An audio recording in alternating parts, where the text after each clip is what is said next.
It's funny. That's opposite end. We're on. Looks like we made it finally. We made it to the Your Voice Talk Show. Better late than never. It's a little better late than never, that's for sure. A couple minutes behind on a Sunday night here. Getting ready to do our regular. Coming in hard. We're going to hit all the soft stuff today and all the hard stuff today and everything in between. I'm your host, Alejandro, at the Your Voice Talk Show with... And Mikey Mike. Mikey Mike. Take a picture of Mikey Mike. There he is in the drop screen. Give us a call, people. 313-334-4203. We're going to talk about a bunch of stuff tonight. We're going to cover some local news. We're going to cover some funny news. We're just going to talk about a bunch of BS. Try to get some touchy subjects going. Whatever else is involved there. I'm going to open it up with some local stuff here tonight. Like, you know me, when it comes to Detroit, there's definitely always a little something that we expect to see in the headlines for sure, you know, here in the metro area. You know, Detroit was ranked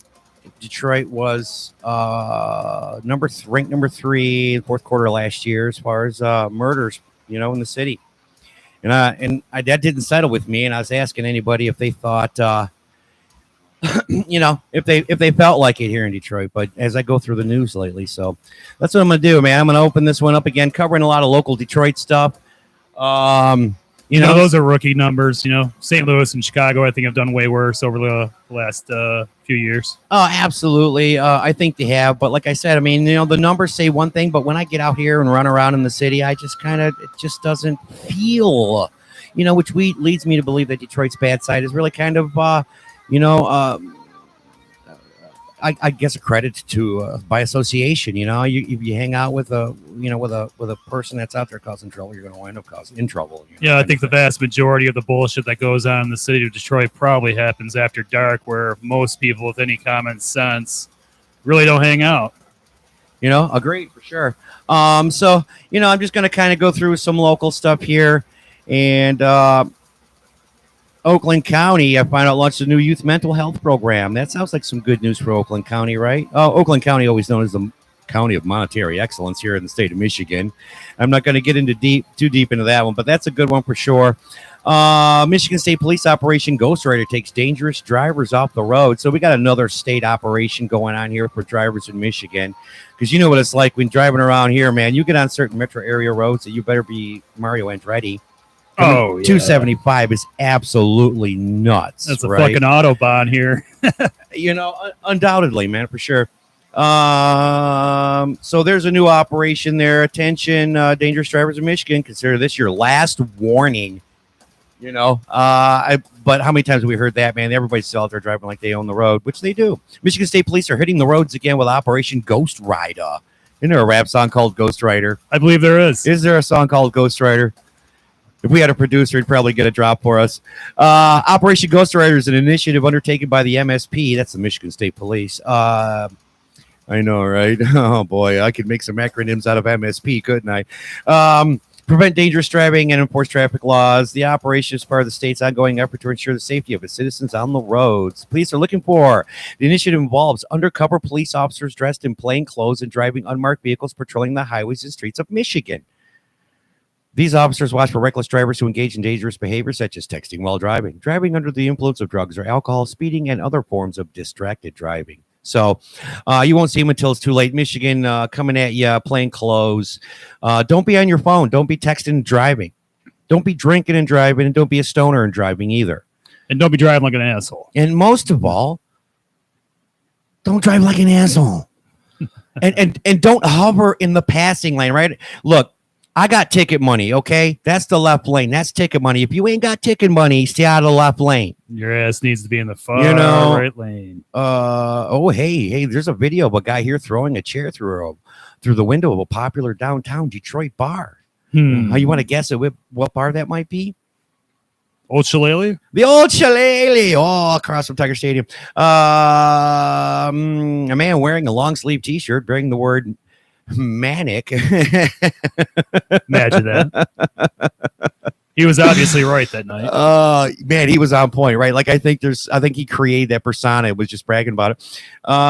Threw a chair through the front window. Dimangos speakeasy. Oh, what's a speakeasy? So they're like gambling, got booze and half naked women running around illegally. What's going on at a speakeasy? I think that's the equivalent of a blind pig. With or without the lipstick. You know, depends on how many drinks you've had. Yeah, right. Yeah, 10 to 2. The 2s look like 10s. This is true. You know, so that was Dimangos. I'm not interested. That dude did it randomly at 3:00 in the morning. As Michigan nears red flag gun law, some sheriffs likely to ignore it. Good. You know, this was reported by WLNS in Michigan. It seems to be a local news affiliate here, maybe an ABC. Lansing, Michigan. Karen Koblik, Kobyllik, knew her daughter should not have had a gun. She had repeatedly called the police since her daughter turned 21, pleading with them to take her firearm because of the risky response to herself and others. They said we can't take any guns away from her because we cannot step on her Second Amendment right. It was like a mother telling. So that's leading off to some red flag stuff. Okay. So the parents called Ruby Travener shot and killed her brother and boyfriend before taking her own life early morning, May 8th last year. So it sounds like it's been a little over a year and just now getting some kind of resolution, and people are yanking this story to kind of use it for gun control, even though let's put the gun control argument in perspective. It's a horrible death. It's a horrible way to die. Right. Absolutely. And I'm not taking anything away from that for sure. And so many of these things like this happen. You know, you get all these bad apples ruining the entire bullshit for everybody else. But in perspective, right? I heard the other day some 900,000 babies aborted. There's over 250,000 people a year being killed by medical malpractice, and I'm sure a big percentage of those are children as well. I would imagine. You know, there's almost 1,000 to 1,200 deaths per state every year on average for drunk driving and auto vehicle accidents. You know, but for some reason we like to take these. Like, did you see how people rallied for TikTok? I did not.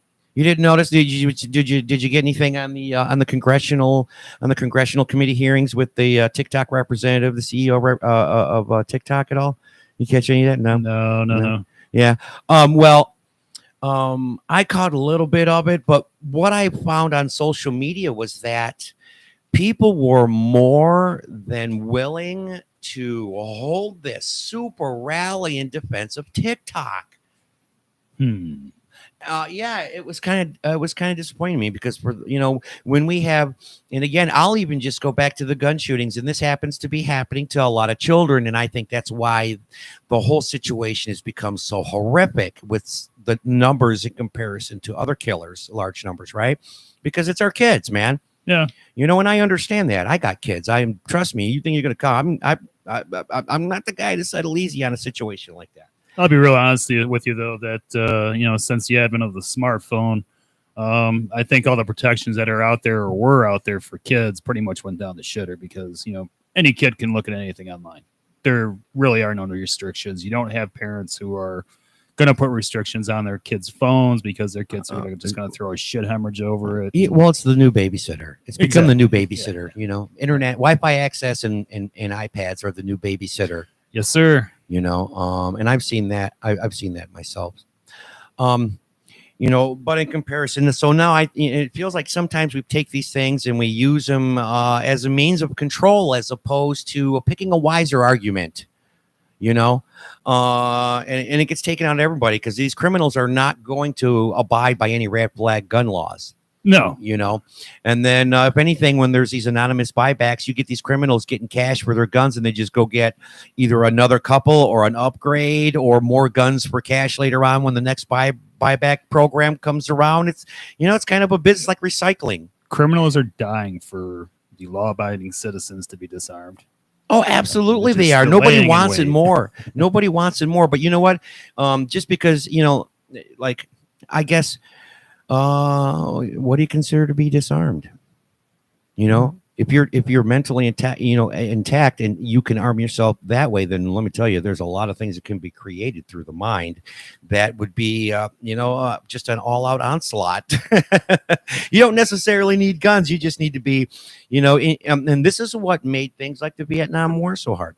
Right? They were using the terrain against us. They were using the natural resources against us there. And we are just all attrition based like the Nazis were in World War II. We needed everything airdropped and flown in and trucked in. And we needed fuel. We needed food. We needed ammo. We needed medical supplies. We need tents. We need vehicles. We need vehicle parts. We need all these things at the front line. Vietnam for us was a war of attrition. Right. Basically the same thing as the second Iraq invasion. I mean, it was guerrilla warfare. Their participants knew their town, and they were, picking us off one by one. Yeah. And that's the way this stuff goes. Sip of coffee for my homies there. Pour a little coffee. A little on the ground there. So yeah, just to kind of throw it in its perspective. Again, back to what we got going locally. Looks like former bad boy Piston Vinny Johnson turned $6 million in the NBA salary into an incredible $420 million net worth. What a number, huh? Yeah. Did you hear anything about that? I did not. Interesting. He's a former bad boy, so we're talking 90-0 Piston, where Isaiah Thomas team, Dennis Rodman. You remember the days, right, when Detroit was proud and together and tight. We didn't care who you were, what you looked like, what you ate, what you wore, what you dressed, how you spoke. All we knew is that Detroit was winning during the bad boy era, and we were winning. We were winning good. So the Eastern Conference used to come through Detroit. Absolutely. And then again, it did in the early 2000s. Yeah. So it's good to see, a bad boy kind of making his way through life in a positive way, right? There's a good role model story for the city, man. I don't know why that's not on blast. Blastomycosis outbreak in Michigan. One dead, 100 infected. I don't know what a blastomycosis is. It sounds like a video game thing, but I don't know. I'm not even going to go there. Why is this? WWJ reports. And this is it, Mike, right here, buddy. I'm going to take you to this, okay? I'm going to close out the local stuff right here. Again, we've got drug traffickers from Texas, okay, and Alabama plead guilty to execution-style murder of 2 Detroit men. Wow. Now, look, we got Detroit guys dying by gun deaths. We're rated number 3. Texas, I think, is coming up on a strong here, man. You know what? Let me get through this story. After being charged in connection with the deaths of 2 Detroit men, a pair of drug traffickers from out of state pleaded guilty Friday to both murders and to distributing cocaine. So that sounds like a pretty specific type. Oh, wait, let me go. Mariano Garcia of Brownville, Texas. Oh, and Michael Griffin. Michael Griffin, 40, of Birmingham, Alabama. Each pleaded guilty to being involved in a drug trafficking conspiracy and turned to murdering 2 other members of the distribution ring, according to a press release from U.S. District Attorney Don Dyson. Right? Yeah, well, there's 2 gone. We don't have to worry about those guys after that, so I'm happy with that. But yeah, that's Texas, man. That's Texas reaching up in Detroit with some drug trade coming across the border, and I think that might be very similar to, again, like I've said before, like how do you wind up with overdoses in prison? How do you get cocaine in Texas? There ain't no poppy plants there, or are there? Right? You know what I'm saying? You got a keister stash it. Yeah, you got a keister stash or something, right? So I don't know, man. I'm hearing about a lot of weird things going on down in Texas, a lot of bad things going down in Texas. And as a matter of fact, Mike, I hear you got a little something going down in Texas that you want to talk about, right? Oh, the well-known Texas shooting story from yesterday. Apparently, some gunman went into a outlet mall yesterday and blew away 9 people and injured several more. At an AR-15, which I'm sure is going to stir up the. You mean an assault the gun rifle? Activist? Oh my God! Are you sure that wasn't an AR-14, brother? No, it's a 15. You sure Jerry Wayne's got an AR-14? So apparently, a cop was there at the mall and heard the gunshots, and he went in there and he fleeced him. Fleeced his ass right away. Oh, huh? Wasn't no jubilate happening there, was there? No. Thank God for that. That was disgusting. In a statement on the earlier attack on Sunday, President Biden said the shooter had an AR-15 style assault weapon and wore tactical gear. Tactical gear? Can you imagine that guy in a car accident? The judge would ask him what gear he was wearing. Tactical. What gear were you in? He was like, man, I was in Reeboks and, plate holster. And a plate vest on, my sidearm. I was wearing a Bugs Bunny outfit. Bugs Bunny. I love Bugs. You might, Rabbit. You might. Some of the classic Bugs Bunny stuff I really love, man.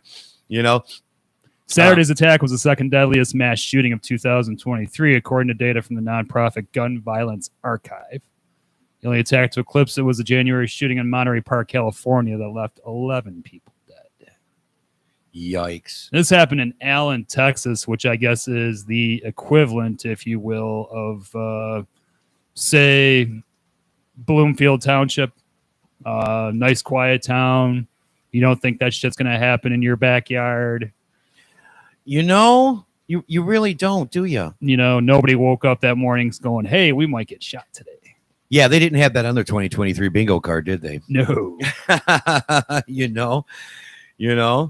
Yeah, that's a pretty tough situation over there, man. And that's getting to be, this is so prominent. I found a TikTok account called America's the Bad Place. And the dude literally is like making his living off of our $50,000 or $50,000, the $50,000 pyramid. Of our 50,000 annual gun deaths a year, and the dude's probably getting paid off it. And the creators want TikTok because people are clamoring over this guy swiping some board, and just the America thing is standing up. It's like some Connect Four puzzle foldy thing. I don't forget what the name of the game was. I think I played it when I was younger.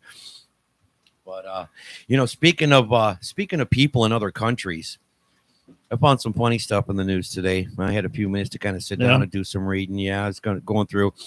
Apparently, we got these. We got a lot of let's say focuses on a lot of sexual orientation here in America today, right? Mm-hmm. And I have to say, maybe they might be listening to us in Germany. Yeah, I know. I found one where this guy was found up tied to a tree. Title reads the story. The headline says, "Man rescued from woods after a sex game goes awry." Right out in the woods, playing in Berlin. German police they're playing hide the salam. Hide the salami. Yeah, they're playing the hide the salami and the Kegels. German police say a 51-year-old man was left tied up in the woods when a sex game went awry. Had a lucky escape after a cyclist and a hunter heard his screams for help. It probably sounded just like that. Like some chukaka was going on back there. You know what I'm saying? Like a little extra hair in the way. I bet everything was kind of matted together, and the other person was just like, I can't get in there by. Police said the man was discovered fully dressed. Well, how do you know it was a sex game, though? He's fully dressed, but firmly bound with ropes. Ooh, that sounds kinky. If there was rope involved. Here it comes. Been, Here's the kink. Here's the kink. You ready? But firmly bound with ropes and a pantyhose over his head atop a deer hunting platform near the town of Buchberg late Wednesday. You like to rave. So he was in a deer stand, tied up in his own deer stand with pantyhose over his head, screaming for help in Berlin. I wonder What's up, bitch? What up, Dow? What up? How do you wind up like that unless you're in a bitchy position, right? Like, how do you wind up tied up in a tree stand? How do you get two people in a tree? It must have been like a tree house.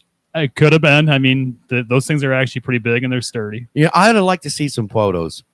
Anyways, in a statement Friday, police said the man appeared to have been tied up by a woman he met online.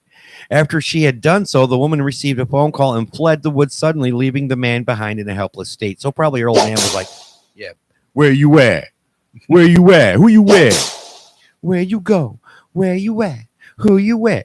Come here, Ma! The 51-year-old told officers that he had a box cutter on him for such situations, but seemed to have underestimated the woman's bondage skills because he wasn't able to reach the knife, police said. It sounds like he showed up prepared. And it's like he underestimated her bondage skills, and they're already in a tree blind. How do you underestimate bondage skills when if she's willing to come up to a tree blind with you? That's already a red flag. Yeah, she broke his ass.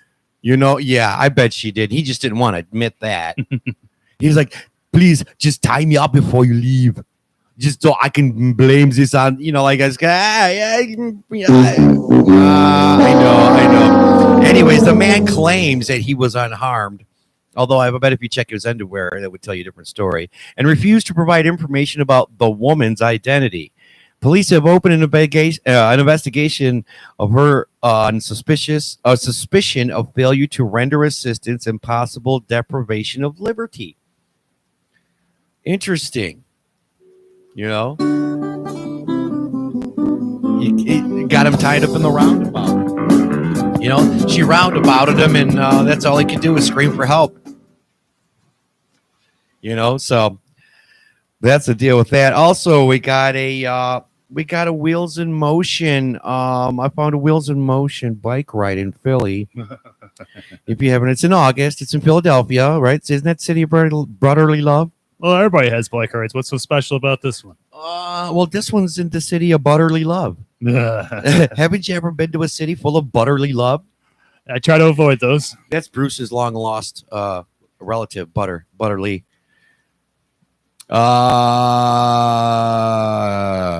Eager for another nude bike ride through the city of brotherly love? Keep your shirt on for now. You gotta wait till August. Yeah. The next Philly naked bike ride is coming in August. Organizers of the annual jaunt to promote fuel conservation and positive body image said Wednesday. They're holding in August 26th, starting location and route under wraps, and we'll disclose them the day before, I guess, so we don't have many perverts. How is this legal down public streets to go nude in Philadelphia? I guess, I don't know, if you got Kensington Street, anything's good, right? Ready, set, go. Ready, set, inject.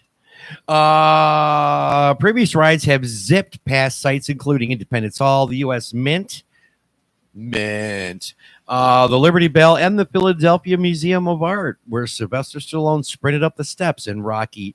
Yo, Adrian! I wonder if they'll have the rainbow riders out there without the bike seats. That's quite possible. There might be some rainbow riders out there with the with a silicone bike post. The 10-mile, 16-kilometer Philadelphia ride related to the World Naked Bike Ride movement draws about 3,000 bikers in the buff. 3,000 bikers in the buff. Now, I'm an avid cyclist myself, right? And there's some things I realize about riding a bike as a man. Okay. And also I could imagine that there's some same concerns with a woman, right?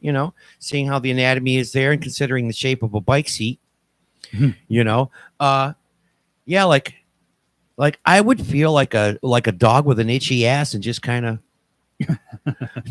trying to scratch it on the carpet a little bit, I guess. I mean, the bike seat would just kind of make full contact in there. It just kind of, there's like nothing in between. I mean, it would be like a sweaty seat. Like I'd have swamp ass the whole time.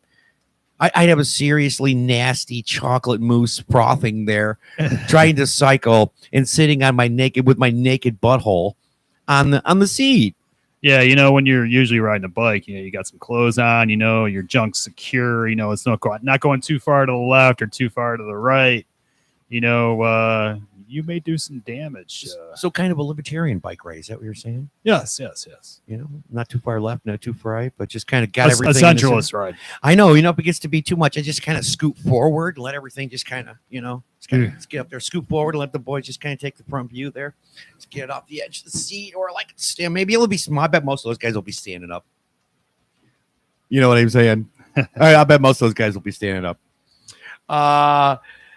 So this bike, the organizers say it hopes to encourage people to bike more and to embrace nudity as a normal and enjoyable part of life, which I can understand that. I mean, I understand, nudity being a normal part of life, but in public, I guess, I don't know. I mean, how How do you get 3,000 naked people riding a bike? What do you do? Put up like, I mean, how do you make the kids stay in the house? And I know this isn't getting much televised. I've never heard about it on the news. I don't think. I was going to say it'd be just a giant blur on the TV. You know, it'd be all jock screens. You know, the ride used to be held in September. Oh my God, September in Philadelphia. Be a little nipply.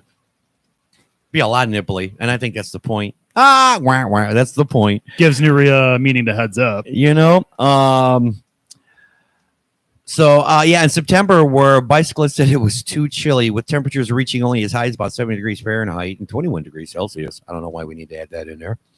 But if they're Canadian. Yeah, well, they're close to Canada. In 2019, it was moved to August. And that's kind of some of the stuff. I got some more stuff here that I think I'm going to probably pass around on. What else you got going over there, Mr. Mike? You got some other stuff for us over there today? Yeah. Couldn't help but notice yesterday I saw an Aerosmith commercial on the internet. Apparently they're doing their farewell tour. They're saying they're going to call it quits. It's called the Peace Out Tour. They're coming here to Detroit. I want to say, when is it? There it is.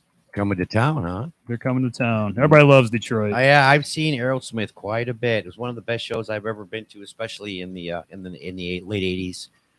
Oh yeah, you know, the Rocks tour. Mm-hmm. Yeah, for sure. And there was where did I see them last time? I can't even remember now. It's been so long, man. You know, Think Steven Tyler's old enough finally? Might want to just chill out. I don't know, but I'll tell you what. Chill. Yeah, Steven Tyler's, when he's got his hair up, he's looking like somebody's grandma these days. You know what I'm saying? On meth. I know, right? Apparently, Aerosmith's coming here on September 18th. LCA, the Little Caesars Arena. Oh, Little Caesars, huh? LCA. Not the knob, huh? Well, Little Caesars Arena, man, they're going to need the seats. Oh, yeah. You know, and then when August? September 18th. Oh, September. That's why it's actually an indoor I'm shocked venue. they're not doing Comerica. That would be more suitable. Oh, Camaro. Yeah, but that late in the year, the weather would be questionable probably. Yeah. I'm thinking, I don't know. Wear a jacket. Is there better vending in Comerica Park than there is? There's a hell of a lot more room. I saw the Stones there about 7-8 years ago. And they were phenomenal, you know, in their 70s and early 80s, getting around better than a lot of people I see that are out there in their 20s and 30s, to be honest with you.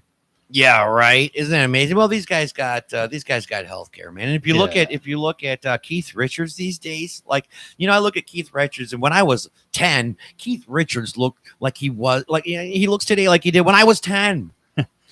I saw a meme of Keith Richards the other day. It was him back in I want to say probably the early 70s, and he was sitting there with a little boy, and the caption was Keith Richards teaching Willie Nelson how to play guitar. Pretty much. I wouldn't doubt that one bit. I wouldn't doubt that. I'm going to tell you this. I think that when the Big Bang happened, Keith Richards was like, what the hell was that? What the hell was that? That was the Big Bang.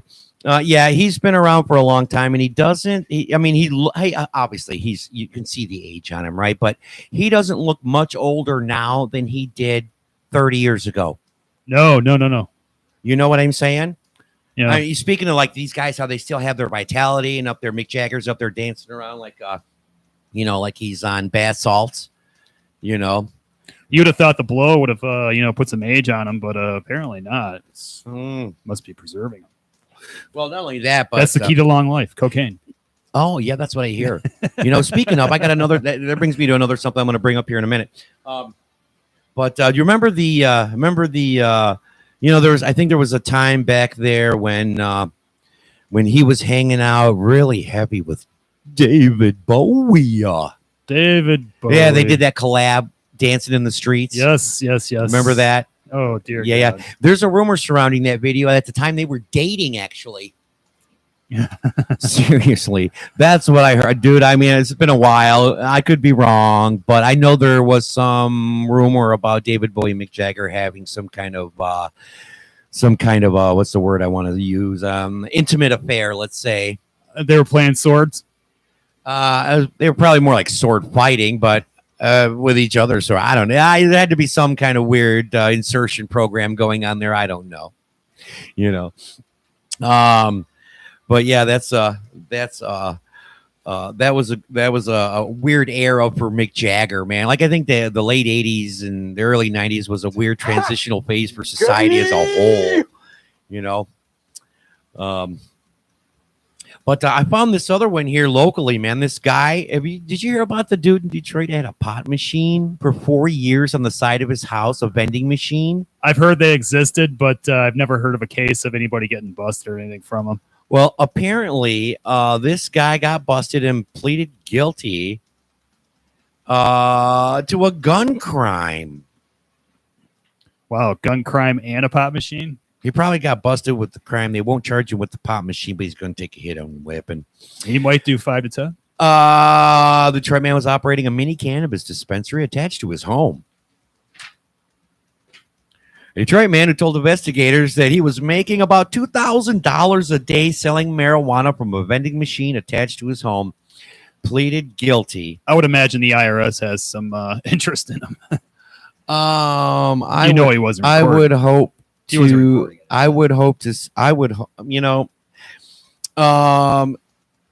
attached to his home pleaded guilty to a gun charge. Marcellus Cornwell, who has a felony record, admitted that he couldn't possess guns due to past convictions. You know, what will he thank him? He faces up to 10 years in prison. 10 years? Yeah. Yep. Possession of a weapon by a prohibited person. Yep. The U.S. attorneys after him. Agents in 2022 discovered marijuana, ammunition, 18 firearms in the basement of his house. He was not charged with the drug crime, and apparently this time he's not going to be charged with drug crime now. Owned and operated the marijuana vending machine attached to the residence for 4 years, making approximately $2,000. Oh, man, it's a RICO case. Ooh. RICO cases can be huge. That's what they used to do. $2,000 a day for 4 years, no taxes paid? Yeah. Ouch. Yeah. Ouch. I would have been like, man, I don't know. I just sold dimes and quarters. I don't know where that machine came from. I got expenditures, man. I had to spend money. I was wondering why my electricity bill was so high. I was gonna file. I got receipts. It cost me money to do that business. I mean, to some degree, if he filed now, would it be too late? How many years do you get to file? At least you can avoid the RICO case. But he probably doesn't have money making. Maybe he could enter into a payment arrangement with the IRS. They'll probably take it too. They probably would. Cornwell owned and operated a marijuana vending machine attached to his residence for 4 years, making approximately $2,000 a day. The Bureau of Alcohol, Tobacco, and Firearms and Explosives. Do we want anything else to that? +2, I don't know. Said in a court filing last year. A RICO charge. So this guy was apparently, according to this, it says last year. I don't know why this is just coming into the news lately. That's kind of disappointing. It is, but it's an interesting bit of what the hell's going on around here. Dude's ballsy enough, right? Very. But apparently people in Detroit walk up to you in a gas station and hijack your shit anyway. So. And ask you for a cigarette. Mm-hmm. Hey, man, you got smoke? Hey, man. Hey, man, you got a quarter? I just smoked the last one, dude. Oh, wow. Oh, wow, man. It's far out. It is. We're live. 313-334-4203. Give us a call if you're out there. Love to hear from you. Alex and Mike on the Your Voice Talk Show, just sitting around, talking, covering some local stuff, bullshitting, having some drops. We're going to be bringing up some other stuff here in a little bit. Gordon Lightfoot died this week. Did he really? Gordon Lightfoot was 84, native of Toronto, Ontario. Bummer. You recall the song Sundown and the wreck of the Edmund Fitzgerald. If you could read my mind. If you could read my mind. Can I remember the melody to that? If you could read my mind, girl. Yep. What a tale my thoughts would tell. Yeah, I love that song. Don't go too far with that. You might get us copyrighted. I know, right? We're going to get a copyright in here. Yep. Yeah. Gordon Lightfoot. I'm sorry to hear that, man. I grew up with so much of his stuff. 84, died of natural causes, I believe. Old man. I hope he was surrounded by friends and family. Yeah. They're all harmonizing the wreck of the Edmund Fitzgerald. Oh, there's a copyright infringement. You know, Dude was married like 3 times. Guess he didn't think twice was enough. Oh, dude. All right, wait a minute. Sorry, Gordon. Like, I love your music, but I just because he's a lover, man. What can you say? You're gonna go after it every time if you're a lover. Let him be 304s. 313-334-4203. Give us a shout if you want to talk about anything. If you want to talk about Gordon Lightfoot or Aerosmith or, well, whatever the hell you want to talk about. Talk about life in the D, and not the D in the life, but life in the D. We're talking Detroit. That's right. Coming out of the Metro Detroit area, your voice talk show, 313-334-4203. If you're listening, if anybody's watching, come and see us. Call us. Bring some topics. Let's talk about the transgender issues in America. Let's talk about homelessness. Let's talk about homelessness. What about it? Did you know that half of the American population that is homeless resides in the state of California?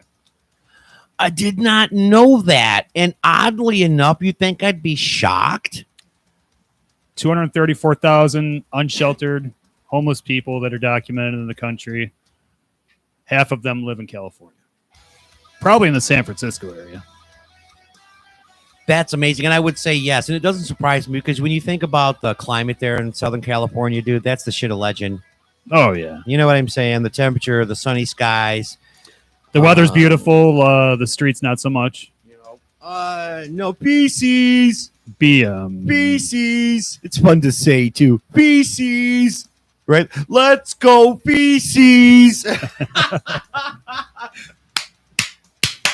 Let's go, feces. Right? That's the new battle cry of San Francisco, isn't it? Should be, huh? It is. Oh, let's go, feces. Oh, I'm gonna be saying that all week now. People just laying a giant deuce on the streets. Fuck it. We'll just do that right here. Giant deuce. Deuce. Yeah. Deuce-orama. Chocolate bar. It looks like a Baby Ruth. Don't step in it. Ugh. I know. I'm going to go camp right in the nook where you walk into somebody's business. Imagine taking a splatter shit really bad, and you're on one of those downhill streets in San Francisco and it just rolls right on down all the way to the bottom. Yeah, shit always does tend to roll downhill, doesn't it? Yes, sir. It sure does. I used to know a guy who had the strangest ability to shit on the back of the toilet rim, on the back of the toilet. I think that's some backflow, man. That's hardcore shit that hit the water and then, just blasted back up. Is that some relief valve function going on there? I don't understand what's happening. But anyways, we used to call him Shit House John. That's the nickname to hear, because if anybody went into the bathroom after he shit, it was all over the back of the toilet. I'm like, man, your asshole must be pointing in some funny direction. I don't know what's going on with you, because that's never happened to me. Nuclear fallout. More like nuclear fall in. I don't know what the hell happened there. Yeah, but yeah, we called him Shit House John. Never forget that guy.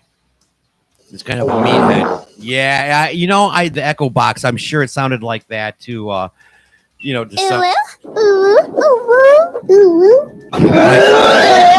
always sound like that when I poop too. I can't help it. I know. You ever get up and look? You look down, you're so satisfied. It's like, damn, I am a man. Either that or you're appalled. You go, oh my God, did I just do that? Look at the size of that thing. Holy shit. I know, it's heavenly. Like you come marching out of the bathroom all proud of yourself. Oh, I just like, you're thinking to yourself, but you're acting, your walk is just all pep now because you're like, man, I'm 5 pounds lighter and I just made the toilet choke down that huge turd. I'm surprised you got it down. So it goes on to say about the report about the homeless. The recent report included other aspects of the problem, including a high prevalence of the homeless families with children. It documented an instance in 2022 during which over 30,000 people under the age of 25 were homeless as unaccompanied youth. Oh, that's sad. It is. That is so sad. You'd like to think that it's not happened, but how many kids out there do you know of that are probably like 14, 15, 16, homeless, no parents to be found? They're just living wherever. Yeah, by themselves. And believe me, like, I have to say, again, if nobody's caught it, I grew up in Southwest Detroit. I'm probably one of the most feral people realizing today what I know today, right? And looking back on my growing up. So I can kind of relate to these kids as like how it comes to having nobody, how it comes to surviving on your own without the support of a family unit, how that feels and how the hell you get where you're at because you're alone, you know. And some people are come from families that are so incredibly dysfunctional that there's just no way to attach, right? Because it's so obvious that everything is so wrong in that unit. And then there's other issues from drug abuse, sexual abuse. Just there's so many broken home variables there. How people can wind up just without anything. So it doesn't surprise me that it's kind of like a movement in a sense, is what it seems like, man. You know, especially in state of Washington. At one point, I know that if you were a runaway kid, you're probably 60% likely to wind up in the state of Washington. I could see that. Yeah, and child trafficking was an absolutely enormous problem in Washington State as well. And that's a pretty sad situation to hear. So many children are a part of that homelessness going on, but whether it be willfully or just a matter of survival, Runaways. Runaways, right? I mean, yeah, and then again, those situations that cause the runaway to happen in the first place, Yep, it's a very sad situation. Yep. Having to start off your life like that, living in a car or some shit like that, it's horrible. Or what about even hitchhiking your way? Yeah. I mean, sleeping again, you get. I mean, what's the homeless situation really like out there, man? I don't know. I mean, I've never been homeless, so we've seen it around here. We've seen look at 8 Mile, under Woodward. We've got cart people pitching tents. We've got some homeless people here, right? We don't have the homeless problem that they have in areas, probably because the weather is so shitty 6 months out of the year. Nobody wants to be homeless in Michigan. Yeah, I wouldn't want to be sleeping under an overpass in the middle of January. Not in Michigan. No, me neither. But some people do, man. I know. And I see a lot of vets out there, man. I see a lot of people with missing limbs. I see a lot of people look like they're completely capable of working as well, too. Yes. Yes. I one point had thought about, you see these guys standing on the corner, holding up their God bless signs, all these things like that. Well, we'll work for food, need gas, car broke down, whatever. All these God bless signs that you see people kind of panhandling for cash and stuff. I've noticed that if you actually pay attention, you'll see the same person moving site to site, day to day. Like you'll see the guy over at was that 8 Mile in Greenfield, that overpass right there? Yeah. And then, at either end of the bottom of that overpass. A couple days later, you'll see them over at 75 and 9 Mile, and they'll make their way over to 696 and Grossback. Right. Most of these guys have bikes though too. So yeah, they do. And a dog. And a dog. Can I bring my dog? Ooh, can I bring my dog? Hurry. And all your glasses. And my shoes. Can I bring my shoes? Even the one with the holes in them. I got rid of those. Can I bring my shoes though? Can my friend come? Can I bring my friend? Can he come? Can I come? Will you come too? Ooh. If you pay me. Hey, my $20 is $20, but I ain't too proud. But yeah, I mean, we've got a little bit of homeless going on here. It's not too prevalent, but you know what? I think there's enough abandoned buildings for squatters to just kind of hit into for now. We're still picking them up here in Detroit. We're still knocking them down. There's still so many, man, there's still so much rundown shit out there. It blows my mind. Oh, definitely. Enough vacant houses that are dilapidated out in the streets that they haven't knocked down or they haven't fallen in on themselves yet. I'm going to tell you this, though. My uncle was trying to buy and revamp homes in the city of Detroit, right? And being an older gentleman, he wasn't much for loading and unloading his car every day. So he bought a house, went to fix it up, decide to leave all his tools and equipment materials there and come back the next day. He was gone. That happened to him twice. Ouch. That happened to him twice. He sold the house and just dipped out. He gave up. He just gave up. He couldn't afford another hit like that. He just gave up. He pieced out. He pieced out. He didn't even piece out. He was flipping the bird. Fuck you. Fuck y'all. Fuck y'all. Right? He was trying to get in there, make the community nice, but they don't see it today. It's another level of, they see it. A lot of people in Detroit like to throw around the word gentrification. Gentrification. Yes, you know what gentrification is, don't you? Oh, yeah. Well, and that's kind of would be history kind of repeating itself in a short span of time, huh? Yes, sir. So there's a lot of things going on in Detroit that are subcultural in a sense. Like, it's not on the surface of what everyday life, but there's these pockets of bad elements that give everybody in the entire city a bad name. And also, you gotta consider how metro area is laid out. Like, we have a huge urban sprawl of metro Detroit, not Detroit proper. Detroit proper only has about 640,000 residents high end, I think. And that's, I think, there was a mass exodus. What was it, the late 90s, early 2000s? I think they were over 1 million for quite some time, actually. Up to 1.3 million or 1.4 million at some point. And they dropped half their population in the matter of 2 or 3 years. Yeah, there was a mass exodus going on right after the riots, right after the riots in '68. Detroiters fled. They just fled, and they took businesses with them. So when you look at gun deaths in Detroit and violence stats in Detroit, is it really Detroit proper? How much of that stuff happens outside? Because I'll tell you what, we got Melvindale, we got Warren, Inkster. The cities that used to be Oak Park Township. Oak Park Township. The innocent cities from the late 80s or early 90s are no longer innocent. Because, the inhabitants of, the city of Detroit made their way outward. And, unfortunately, crime sort of follows them. Yep. And then also in 2008 is when the last exodus from Detroit picked up. The housing crash made houses affordable outside of the city of Detroit. Everybody got the fuck out of Dodge. And then what happened also was that corporate housing and all these private ownership, corporate or company or LLC property investment LLCs came in and bought up all this stuff. Yes, and then created a shortage. And where'd all those people that when the market crashed in 2008, where'd those people go?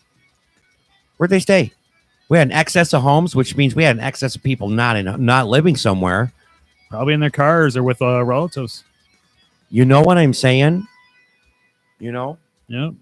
It's like it was about 12, 13 years ago. I want to say it was right when I moved in my apartment. There was a Macomb County sheriff's sale, basically. They were auctioning off a shit ton of homes that were up for tax foreclosure. And one guy came in there on top of everybody else that was already there, wrote a giant check to Macomb County and bought every last one of them all at once. Holy crap. Millions of dollars, bought them all, and now he's probably renting them out and making money hand over fist. Probably charging $1,500 a month for rent. Oh, Hanover. Oh, Hanover. Fist. Wow. And he's not the only one, man. A lot of people did that. And today, the corporate housing landscape is pretty scary. Indeed. It's pretty scary because, let's look at, let's even go on spoiler alert. BlackRock owns everything. BlackRock. If you don't want a white rock, try BlackRock. Or crack rock. Or crack rock. You're listening to crack rock. Who ultimately is going to own all these companies? Who ultimately owns the company that owns the properties on thousands of units? I'm going to tell you, corporate housing should be absolutely freaking illegal unless it's housing that's provided for poor people or people who cannot provide for themselves for whatever reason, legitimately, But I'll tell you what, man, corporate housing to me, It just says everything. Just when I leave that sign, it says you're leaving you're leaving the corporate line. You're leaving corporate limit. Welcome to the Rock. You know why America ran so much better when it was being ran as a company? You know why? Why is that? Because it is a company. Literally, it is a corporation. That's why it runs better. Damn is right. That's why it runs better when you run America like a business, because that's what it is. And guess what the product is? We almost had one of those presidents one time, Ross Perot. Guy started a presidential run, dumped out, tried to get back in, but it was too late. But he had a pretty good formula. Oh, he had a great formula. And I can tell you that Ross Perot, I believe, because of the money that he had opposition that we didn't see. Oh, yeah. You know, if you listen to the way he was talking, he was coming at it the same way Trump kind of did, in the sense of like, I'm going to break everything open. Bite the bullet. We're going to Valhalla with this. Brother, hold on, man. Brother, hold on. We're gonna break this one open. Bite the bullet. Remember what was Ross Perot's? Oh, brother, who's that on the logo? What was his war cry? Do you remember? I don't remember. This was in 92, I want to say. I think the year that Clinton won, when he beat the elder George Bush. I see. I was a bit young back in the day. To call me Obama. Oh, hey, we got. Was that Monica Lewinsky? No comment. No comment. Yeah. You know. Thank you, man. Yeah. Craziness. I like the bike, man. You like the bike? With those right there. That's hilarious. Anyways, that's a pretty messed up situation. Eddie, hey, you done anything into relationships lately? Me? No. Are you into YouTube at all? You do I am. do anything on YouTube? Yeah, sometimes. You know, I'm a YouTube premium user. Okay. And I like being a YouTube premium user. I don't mind not, let these companies, whatever, they're going to hit me anyways. It costs me $10 a month to have YouTube premium. To me, as much as I use YouTube, it's worth it. It's worth it. My attention goes to more specific things that interest me or educate me, or elevate me in some way. You're not going to catch me watching YouTube and wasting my time on something that won't necessarily enrich me unless I'm absolutely in the complete entertainment mode and I'm in a zero given state, Other than that, though, generally YouTube for me is pretty informative, helpful, something I use like any dude out there who likes to watch like how it's made. Yeah, how it's made is pretty cool. Extreme engineering. Coming up next on the Time Channel. YouTube gives me the ability to do that, to kind of choose my program, choose my whole deal, what I want to watch, when I want to watch it, how I want to watch it, stop, pause, whatever. Right? No commercials. I get to buzz through all the ads. I can forward through anything I want to watch. I get karaoke uninterrupted. I get, news videos uninterrupted. You're not, unless the creator has a paid advertisement in their video, I'm not seeing any ads that are injected by YouTube. I'm seeing creator ads on their stuff, but I'm not seeing anything that YouTube is feeding me. Right? So I've opted out of that with cash to YouTube, which is fine. But there's been this huge movement in relationships in regards to there's been especially with the whole transgender thing going on, right? Like that has really brought to light the whole male female debate, like in every aspect, like from relationship levels of straight couples to the identification of sexual orientation via genitalia, and letting everybody else know, which I call the genital first community. Right? Pretty soon, man, I'm telling you what, the genital first community, you give them another 6 months to a year, and they'll all be identifying as a VIN number somewhere. Seriously, it's like you'll be using that as your pronoun. You have like this 12-digit numeral alphabetical kind of combination series of things indicating all of your personal information. It's kind of like a QR code. They're just going to tattoo on the back of our neck. Yeah. Oh, a tattoo, a QR code. Yeah, QR code or barcode, A whatever. barcode. Yeah. Would it be a barcode? Sure. Why not? Could it be a gay barcode? Could be. Yeah, it could be if you wanted it to be, right? Depends on how you identify. Do you have any money? I said, girl, do you have any money? I want to take you to the bar. You ever heard that one? No. I'll have to play it for you up here later. It's pretty funny, though. Where was I? So, and so there's been this whole thing, man. Like the whole relationship thing has been falling on YouTube and social media really hard.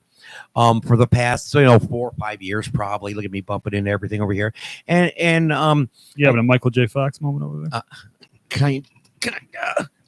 What'd you hit Michael J for? I wish I should have saved this other clip for you. I'm going to show you some stuff later on after we get done with the show. But it's been quite an interesting journey for a lot of people, when you see what's going on here, and so much of this stuff is tied. Are you familiar with Andrew Tate by any means? Yeah. Okay. Yeah. Like so much of this stuff is like Tate is like supposedly for an era of men setting the bar in, setting the bar as far as like what a top G is. You got to escape the matrix. The only way to do that is to make your millions of dollars. You've got to make millions of dollars is to escape the matrix, but you still get arrested in Romania.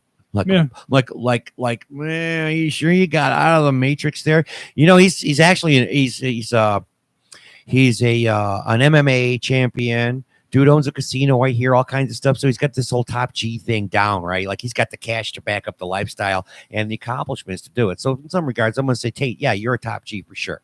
You're living life I can't pay for. Tate. I know, right? Andrew Tater Tot. Tate. But for some reason, he's in the manosphere part of all these conversations going on with so many people. Because I guess he's so everybody. I don't know why he's getting so much attention in that regard. Yeah. So, but that whole thing's been going down on YouTube pretty hard for the past little bit, man. And for some reason, a lot of that feed come across to me. Like I found this one show called Pearly Things, and there's the Whatever podcast where these 35-year-old dudes hook themselves up with a bunch of 18-year-old chicks in Florida and sit down and talk about relationships, and they wind up schooling these young ladies. That's been that's professional kickboxer. Oh yeah, he's champ. He holds a title. He's the real deal for sure. Ain't no doubt about that. Internet celebrity, and we'll whip your ass.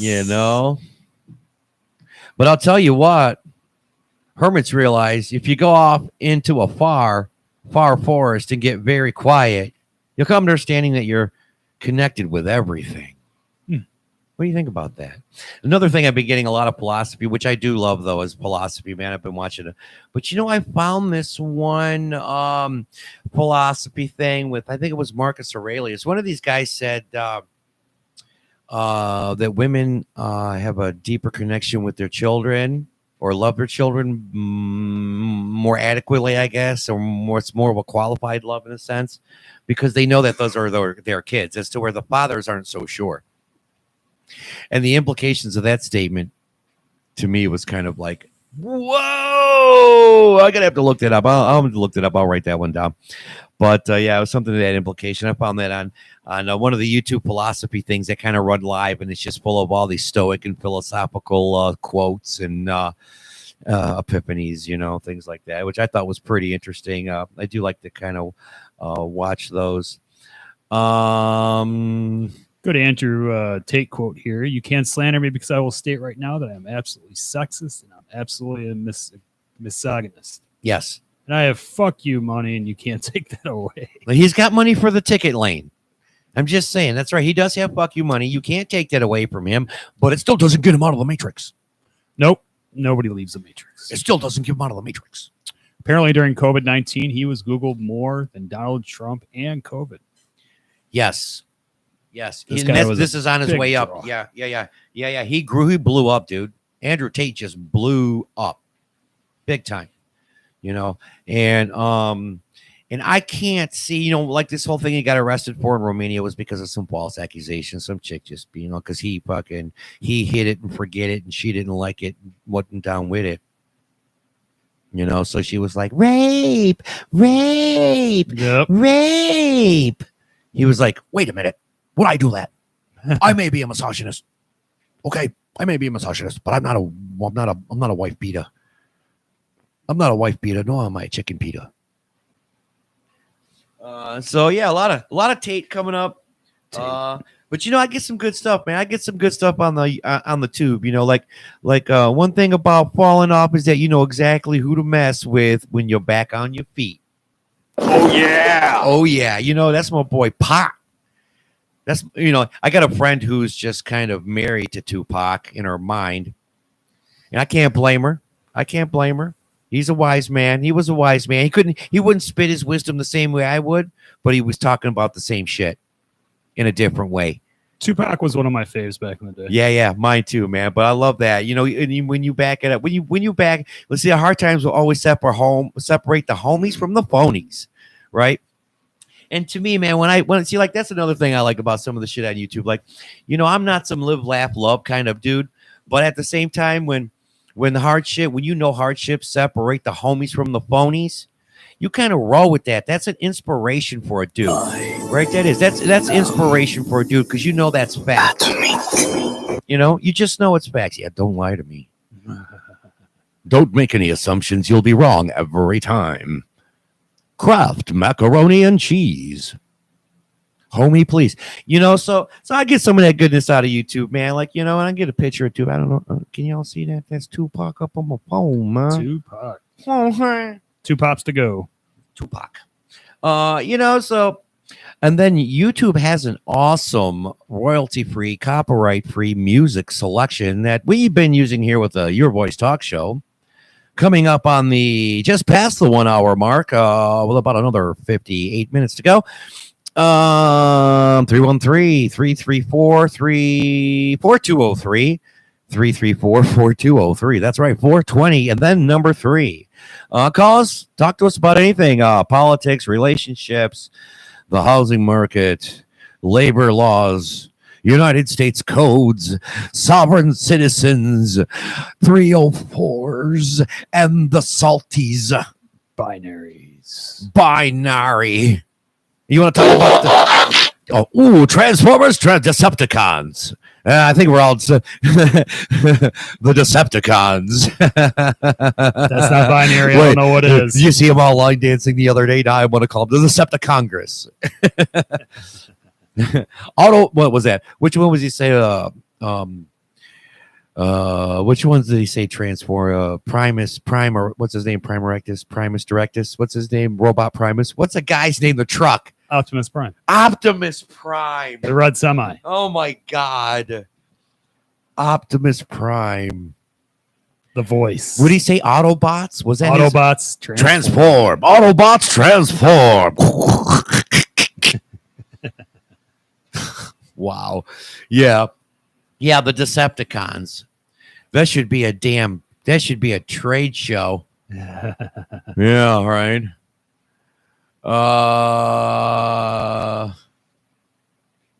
You don't deserve what you want. Look at that stoic philosophy, huh? Speaking of some of this shit coming over, YouTube's out to screw me up like TikTok, right? You know, speaking of TikTok, let's cover some stuff on TikTok. What do you say? You know, every time I go through my what? Say what, girl? What's that in my cup? That's that potion. Oh, I'm sure you can hear that, right? A little bit. You know, let's.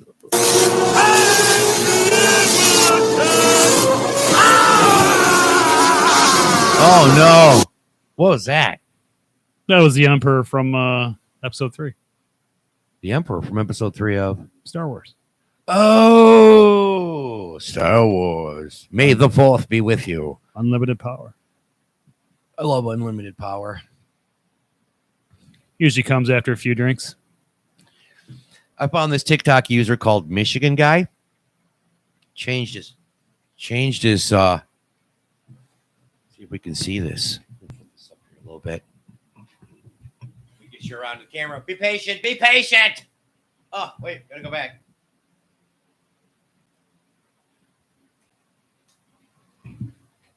Can you see that profile picture? You got a big old crack in your screen. Yeah, it's backwards. Michigan guy's got a Chinese flag. I see that. I think he spelled China wrong. He spelled China, came out Michigan. Stupid You have to communist. change it to my China. Kind of like my OSHA. You'd be looking it up alphabetically. You got my dot, my this, my OSHA, my China. Log on now to My China Live. That's so funny. Listen to this. Speaking of Michigan guy in China, have we heard about the battery plants they're planning to put here? Funny you bring that up. Funny you bring that. Hey, hold on. Let me test this little thingy out here. We've got some other toys in the studio. Apparently, Ford Motor Company is going to fund these 2 battery plants they're planning on putting here in Michigan, billions of dollars. I think you're directly involved. Yeah, Ford Motor Company. Is a major player in this story for sure.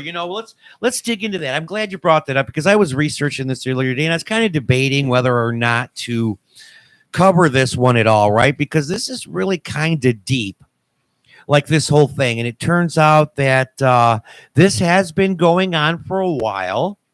It turns out that nobody kept these plans secret.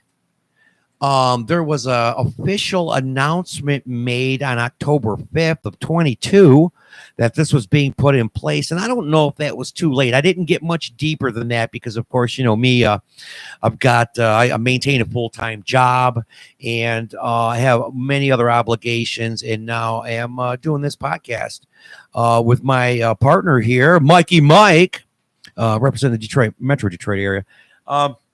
There's a lot of things going on here. This is a multifaceted, multi-layered thing for me. I'm finding because we're taking this all the way from congressional Representative Elizabeth Slotkin, representing Michigan's what district, 13th, I think, something like that, and to state level of the obviously the state and all of its departments that are involved with this particular transaction, right?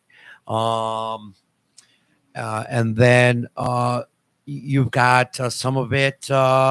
Somehow Joe Biden plays a role in this because of the thing is. Well, let me start this way, okay? Right here. Let me get to the front of this. I'm glad you brought that up. $3.5 billion project will allow the company to take advantage of tax breaks in the Inflation Reduction Act, although it will utilize battery technology owned by a Chinese-based company. That's correct. So the way this breaks out, here's what I got. October 5th, 19.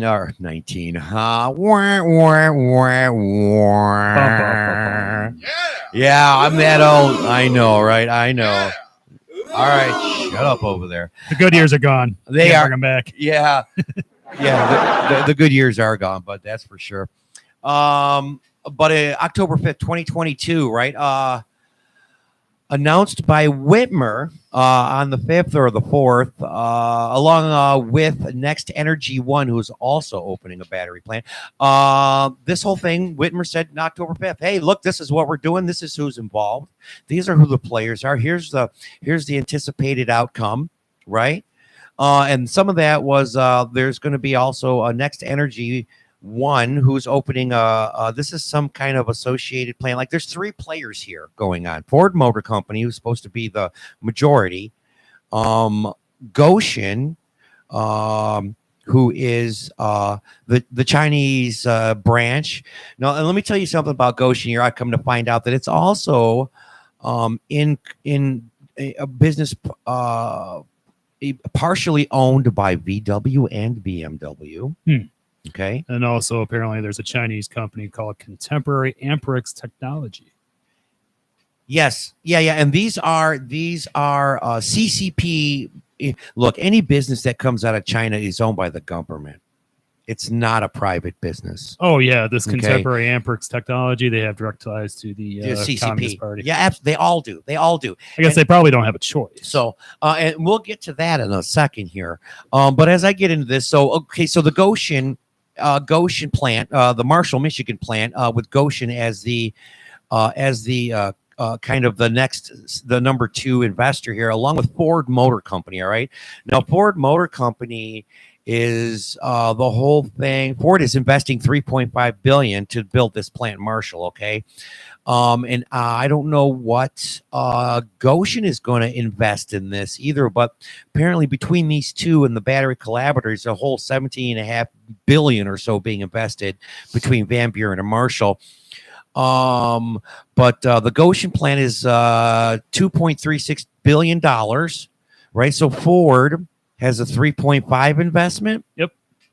And so Goshen 2.36. So what are we looking at? $8 million for this plant, which is going to create 2,350 jobs. Okay. Now, if you're from Michigan or you're familiar with Michigan, you're going to know. If you're familiar with Marshall, Michigan, we are Marshall, Michigan. What's up there, man? What's going on up there? What happens in Marshall? How much, are we going to have to go to the satellite to see that there's not 2,350 more family homes? Can we go to the satellite to see that there's not? That's definitely small town. That there's not 2,350 apartment rooms? Or is this part of the consequential, unsuspected chain of events by bringing all these employees in from where? Where are we getting 2,350 employees from in Marshall, Michigan? Ching Chong Chang. Where will they stay? What will they eat? Chinese. Now, okay, well, let's see, that's 2,300. Well, let's look at the logistics there, dude. That's 2,350 positions. How many families is that? Several hundreds. Yes. Right? So that's multiple. So realistically, let's say, on average, 3 people per employee family situations, right? It averages out. Some have more, some have less. I would say a good guesstimate, maybe for somewhat of an educated opinion. Anyways, let's say 3 people per employee. You're looking at 8,000 more people potentially to have to be within some kind of working distance and traveling distance of that place. I don't see, and then secondly, let's look at, 2,350 jobs. And this is a quote, Governor Whitmer. What are the varying skill levels there, and what percentage of those would be available and are achievable by local residents, and what is the pool looking like there in Marshall in the surrounding area, right? Are people going to drive an hour away from Grand Rapids to Marshall? It depends on how much they pay them. Well, I heard initially these jobs were starting out at about $61,000 a year, but then I got some reports yesterday where the apparently this pay rate has dropped down to $43,000. Some people are expecting it to be a lot less than that when it comes to the average pay in this factory. Okay, so let me carry on here. So we're at the 2,350 jobs and all the right of way questions I have based on that, right? The logistics in bringing in and surging, because I'm going to tell you what, here's how this goes. You have a plan to build this factory, right? And you have a plan. So if you have a plan, what else that means? What do you have? You have an opening date, right? Yeah. It means you have a final and a certificate of occupancy from the approving authorities in regards to the construction and operation and occupation of this place, right? You have a date. It's in stone. If you're going to build a facility and all these billions of dollars are at stake, you got a date. You better. Or otherwise what? Because I'll tell you right now, with all this pause and this Lori, what's her name, that's getting harassed by the state now. The EPA's coming after her, looking for all this stuff because she all of a sudden now starts. I'm not bashing her, and I'm grateful that she's protecting the land, because I'm going to get to that in my next statement here about this battery plant. I'm glad she's protecting the land. I'm glad other people are acting more environmentally conscious about what's going on here. Besides the political impact of this battery and its 2,300 employees, I want to know who these employees actually are. Okay, that's where my concern is. And then I'd like to do some visual inspections of what's kept in the facility that's that large in the middle of Michigan. Okay, so citing all these protesters now, and the people that are rising up are citing that one, it's a bad deal with communism, right? And we're going to tap into that here in another minute. This is going to carry us for a little bit because, like I said, this was deep and you brought it up. So now you got me yapping. Here we go. Let me put the glass. I'm putting the spectacles on. The human rights people are going nuts about this. As they should be. And I'm going to tell you why. Okay, the Goshen plant is going to be, it's a battery plant. However, more specifically, what they're going to be doing is producing 150,000 tons of cathode material. Okay, they're going to be producing another 50,000 tons of anode material for these batteries. So they're not making batteries, they're making the cathode and anode components apparently. And so let's just say, and here's what's involved in that process, right? Like if I'm making a cathode for a battery, I need magnesium. Okay, I need cobalt, I need iron, I need lithium, and I need magnesium, cobalt, iron, and lithium. Yep, for to make a cathode. That's what's normally found in a cathode. Okay, and if I am going to be making the anodes, I need graphite, aluminum, and steel.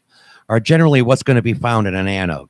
Okay, in the manufacturing, these are the minerals. So and that now from an let's consider.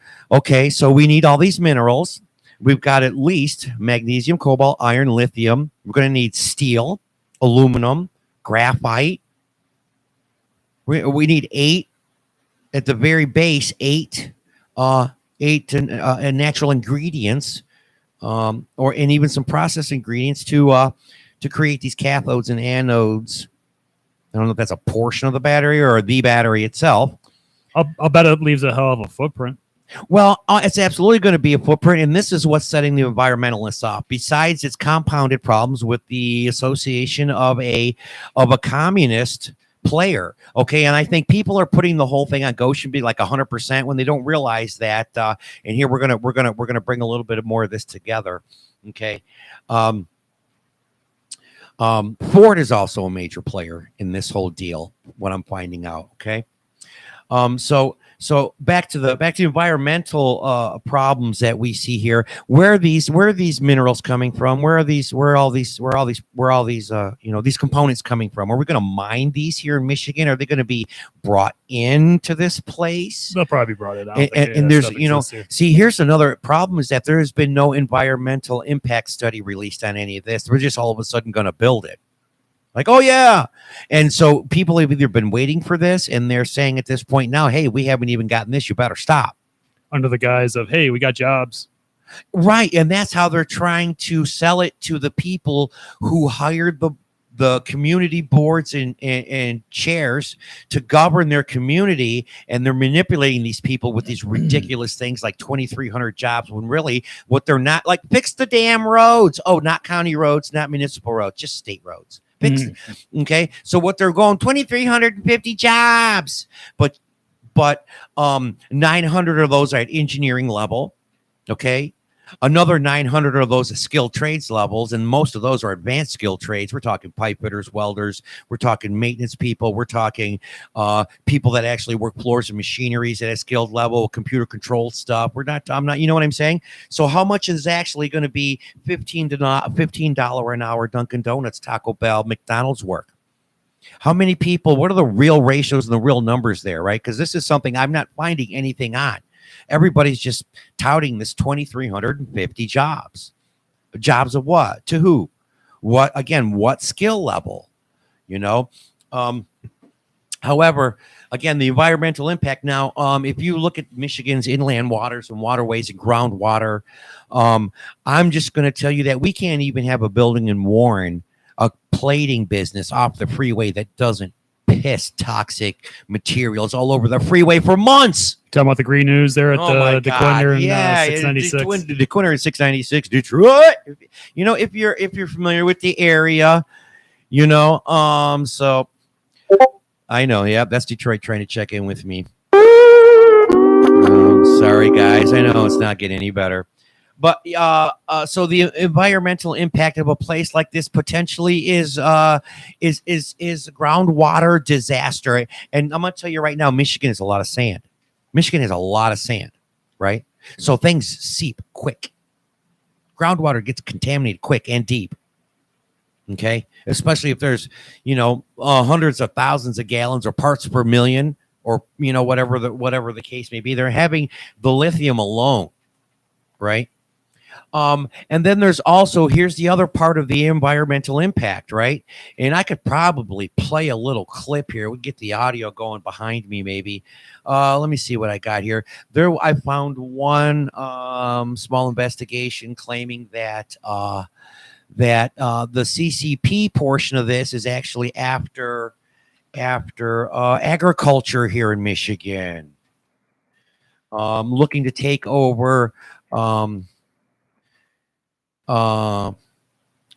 Take over agriculture, get involved heavily in the food chain and farming, and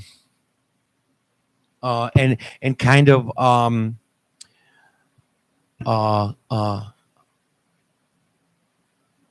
getting a foothold in Michigan in that regard, because after all, we are the Great Lakes state and we have one of the largest freshwater reserves in the world.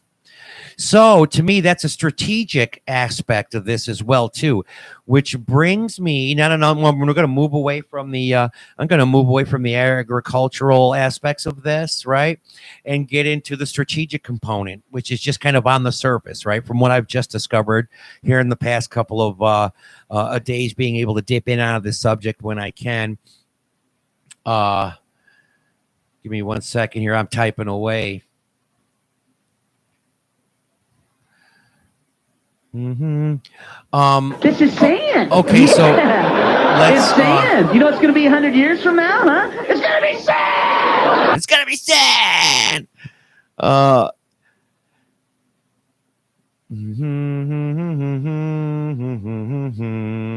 Think we'll all be speaking Chinese here before long, huh? Well, you might be. You could practice. Ching chong ching. Ni Ni hao. Zhen La. Ni Zhen La. Ni Zhen La. Can you imagine having that? If you know what I just said in Chinese, give me a call. 313-334-4203. Ni Zhen La. That's what I tell you. Ni Zhen La. Hit me up if you know what I'm saying. And I did say it in Chinese, and yes, I am Michigan. I'm in Michigan talking Chinese. I might as well. It's the new thing now. This fucking nigga. Oh, dude. You know what? If you're in Michigan, you're going to want to learn Chinese in order that way you can apply for a job properly and at least be respectful about it. I mean, if you're going to work, Ever since Burger King dropped that dumb over here stroking my dick, I got lotion up. Goodbye, my nigger. Back to the lobby. Oh, no, you'll say goodbye now. You're out of hand. Just getting out of hand. Just getting out of hand with the drop. Listen to this thing. That's like every cartoon drop. That's like every cartoon drop in the book. I love it. That's funny. Every cartoon drop in the book. Jeez, oh Pete. Okay, let's get back to this story, right? Because you brought it up. I'm going to answer some questions here. So Ford is involved in this, and there's two other players in this. Goshen being one. A company called Next Energy One is the other player, and I got more to those guys got more to do in a smaller battery manufacturing facility down in Van Buren. Okay, strategic. So now.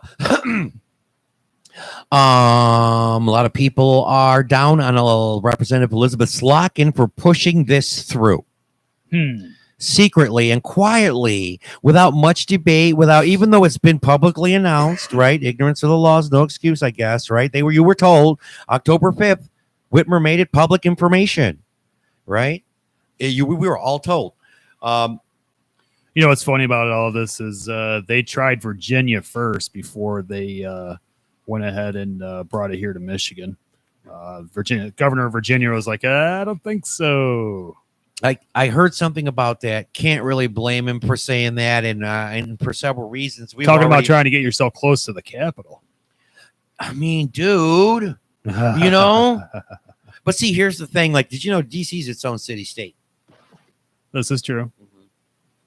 But anyways, we got some other players in the mix here. Obviously, Ford Motor Company and Elizabeth Slotkin. We're going to the strategic. So now we've got this huge facility staffed by unknowns, right? At this point, because Michigan is so, we're how many job openings? I mean, come on, dude. We got America as it sits right now is got, I think we're just for skilled trades job alone in America, we're short 300,000 people or something like that. People aren't interested in working anymore. Not like that, know? So we got the CCP, we got this facility, we got trucks coming in and out unchecked, blah, blah, blah, blah. Supposed to be tons and tons and tons of materials, cathodes and anodes. And Ford's claiming that this is so they can power up the vehicles that they're having built in China. Ford is building their Nautilus production factory, their whole assembly, Nautilus production in China. Okay. They're going to be building the Nautilus and shipping it here to America. Might as well ship the damn thing with the battery. Well, and when I look at this, I'm like, okay, look, here's what makes this such an interesting piece for me to dig into this. Okay, even from just the common sense, or as much common sense as I have, anyways, from the layman blue collar. Well, I'm gonna be a blue collar man. I mean, think about it. They're gonna build the vehicle over there. They're gonna build the battery or the components here, a better life. And then they're gonna send them back to China to install them, and then send the vehicle here. Well, happiness is only a fart's beat away. Good right? Lord. Elizabeth Slotkin spent some time with the CIA. Yeah. Elizabeth Slotkin spent some time as a forward and an advisory in Iraq. In the in the war of the WMDs, they got them weapons of mass destructions. America. They got the mass destructions over there. There's masses of the destructions we need to stop. I'm George Bush. We need to get over there. That's what my bowels felt like when George Bush won the election. Because I'll tell you what, George Bush family was the biggest conflict of interest that this country has ever had for a United States presidency. Till now. Ha! Ha! It's Manshell. You're live on Dingo and the Manshell. Yeah.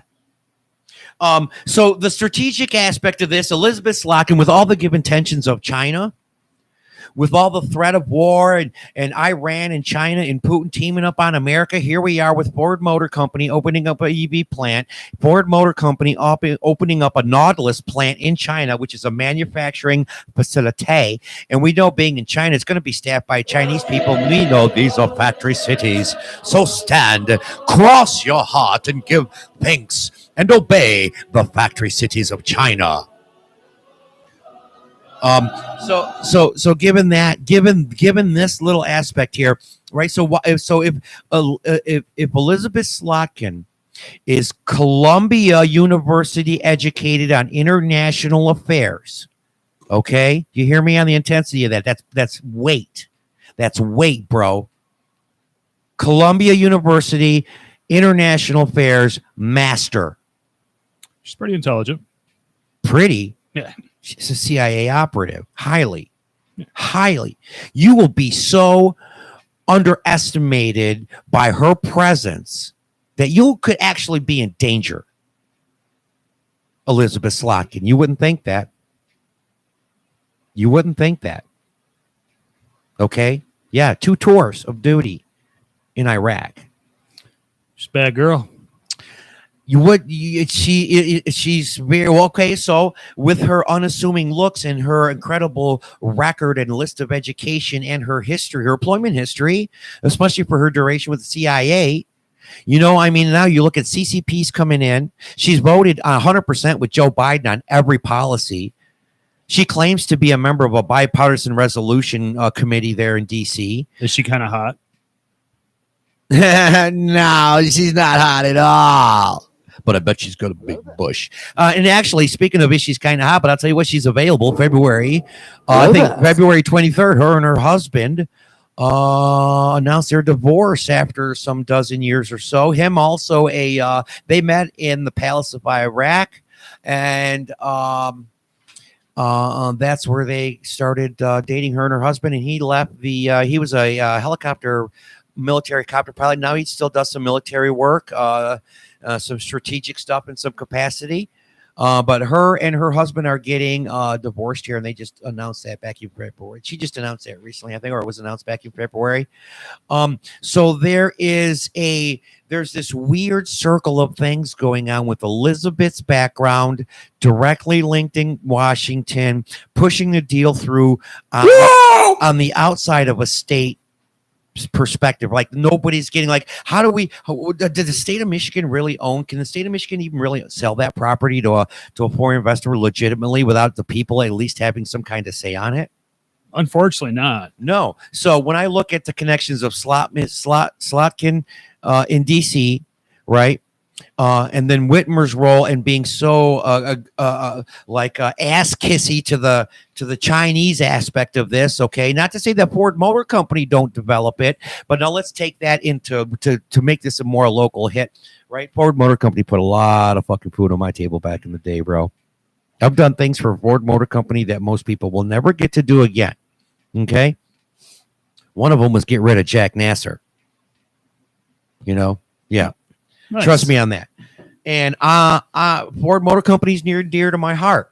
However, when I think about Ford Motor Company, I also think that in 1938, Ford Motor Company had some factories in Germany, and through the Second World War, built about 20% of the enemy's vehicles.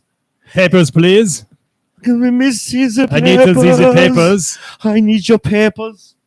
Please. Get into the boxcar. Show him the papers. You must see the paper. We have ways. Put him in the cooler. 9.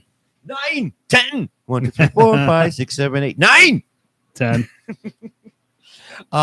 We are going to teleport. You are going to get deported. You are going to get deep teleported. So there's there just seems to be a weird, really, really weird, and especially with the heavy left narrative and all the, I think, falsities of how these EVs are it's kind of be a good thing. Let's, like, for instance, I heard something on how much power, look, what is DTE's commitment going to be to operate this facility in a town like Marshall? They barely had enough power to run a fucking mire. I'm telling you. You feel me? Since they brought on the whole new directive to bring on batteries and shit like that, they, I don't know if you've noticed where you live here, but I lose my power at least once a week now. Incredible. And incredible. The first 12 years I lived there, 3 times total. We don't see that where I'm at. I lose mine every week, at least once. Maybe for a few seconds, maybe for 5 minutes, but it happens at least once a week. Do you think it's circling? Does it seem to be happening in a particular time? No, random times. Just randomly losing. That's happened here a couple of times where they just glitched. I notice my clock is off like 10 minutes or 2 minutes. You know what I'm saying? I got some of that, but if I come home, my clock is blinking. It's never hours. It's gotten to the point where my clock in my bedroom just blinks, and I never reset it. I'm just like, you just can't do it again another day. Yeah, no, twice this week, right? Right, I get that. It's like playing the game. Nope. Yep. I get that. So what is DTE's? What is DTE's commitment going to be in this? And how? Because obviously, I'm thinking you're going to throw a huge, enormous building. So not only are you going to need power infrastructure, right? You're going to need road infrastructure. Yeah. You're going to need water to this building. You're going to need sewerage for this building. You're going to need You're essentially going to have to come up with a town. Yes, they're going to have to come up with basically it would be more classified as a village, but yes. literally, you could document this place as a village. Yes. A village of It'll have Goshen. Its own zip code, probably. Yeah, Goshen, Michigan. Yeah. Get ready for Goshen, Michigan. Petticoat, Goshen. There's a Goshen, Indiana. But why not be able to? This is a kind of Goshen. This is like a Goshen that rhymes with motion. Like if you're down with the motion of the Goshen, obviously Ford Motor Company is, But again, Ford Motor Company is now providing a manufacturing facility in China. Okay. You know, Ford's providing manufacturer's facility in China, and Ford also profited off the manufacturing of those vehicles. Of course, you know, all these big companies like this, you know, somebody's got to make the toys for war. Yeah. So now is Ford putting this in place of in some time before too long having the you know, the ability to manufacture and still be profitable, because if a Michigan falls, they're shut down. They won't be making shit. And a lot of people here will make fucking sure. Whoa. I didn't think about that aspect of it. I wonder what the, you know, give me a call, 313-334-4203 at the Your Voice Talk Show. What do you think about the Michigan battery plant in Marshall, Michigan? Also, there's one going up in down in Van Buren Township. And that's an estimated, I want to say that's in the near $3.5 billion investment. We got Elizabeth Slotkin in Washington with CIA background, heavy CIA operative background, making the deal for Michigan and Whitmer. And it's kind of has been, even though it's been publicly announced, it hasn't been in the light until Ford Motor Company made its announcement and threw out its whole statement on the February 23rd this year. With dollars and numbers, and again, all of the things about battery production that this place is going to be doing, and all the supposed good things it's going to do for the, you know, they're going to invest on waterways and show everybody how to enjoy the environment. And these suits from nowhere are going to go to Marshall in the middle of Michigan and tell Michiganders how to enjoy their own state when you're not even from the area. How condescending, Or the country. and how insulting. To begin with, that's already some over the top looking down at me shit, and I'm not going to settle for it at this point. The more I root through this, the more aggravating it becomes to me as somebody that lives in the state of Michigan, born and raised, right? I've seen everything this state. Oh my God, Granholm. That's some side of hey, Bailiff Whacker, PP. We can say that now. Indeed. Good old Grand Mole. You She know, used to love to let the Canadians come here and dump their trash. oh, she still does, dude. Have the majority of anybody that's going to sit and look at if you let me tell you that if you're watching, if you get an opportunity to go down by the Bassett Bridge and hang out, which I'm actually quite famous for, you can count the 1 little, 2 little, 3 little garbage trucks, 4 little, 5 little, 6 little garbage trucks, 7 little, 8 little, 9 little garbage trucks, all day long back and forth. Oh yeah. All day long back and forth. All day long back and forth. And you know that, you know, like Ford, let's go back to the big three here. I'm going to touch on them for a second. You know how many times some of these vehicles go across the border same time and count as GDP, gross national product? Yep. Same vehicle cross over to Canada, Ontario plant, get a bunch of shit put on it, bring the car back here for final processing. So it goes out and it comes in and it counts numbers. It's a way to fluff numbers in the economy. That's all it is. And this is why we ship stuff between Mexico, United States, and Canada, United States to get it manufactured for sale in the United States. Yep. PDG. I don't know. We're having an issue. Check. Let me check. I'm going to switch over to Mike. Mike, follow up there for a second. I'm going to give us a quick audio technical check. Check 1, 2. It's on you. All right. Check. What else we talking about here, guys? Want to give my buddy Jacob Maximo a plug here. He is the owner of BTN Detailing. If your car on the inside of it is a fucking travesty, needs to be cleaned out, give Maxim a call. His number is 313-605-1799. He would greatly appreciate the business. He's a hell of a guy. So I'm going to do a segment here. Like to talk about some idiot parents that I've seen lately, particularly people that live around me in my apartment complex. These are the people that have like 2 and 3 or 4-year-old kids who pretty much just like to let their kids roam the apartment complex unattended and prop our doors open and shit so they can get back in and out. And Yikes. yeah, you know. Oh, so these are the people that you're going to see on the 10 o'clock news at night. Oh, my baby is gone. Somebody stole my baby. Really? We're talking about what, like some 7-year-olds running around 3 o'clock in the morning type shit, 2 o'clock in the morning type shit. Kidnapping. Oh, nobody likes kidnapping, No. especially if they're not in school or in the womb. I don't know. Yeah, you know, we have. Did you hear that? You know, we passed that new reproductive rights thing, but it had very little to do with reproductive rights. I think. You know, personally, when I think of reproduction, right? You know what the definition of reproduce is, don't you? What's that? It's to remake something that already is. Right? That's like creation. It means create, reproduce. Yeah. In the definition of make itself, two yeah. of one, kind of. You know what I'm saying? In some form or fashion, something is being manufactured or created or assembled or produced, right? It means there's a process to it, to creating something. And, you know, I mean, would you say that's a fair kind of way to describe it in layman's terms? Making copies. You know, without going to Wikipedia and shit? Sure. You know? So when I think about reproductive health, Bruh. I know as a man, I can do that today. I can think about reproductive health because I'm a man. I can identify as a reproductive health expert. I think we all can. If you got kids, you're an I know expert. I'm pushing it. Bruh.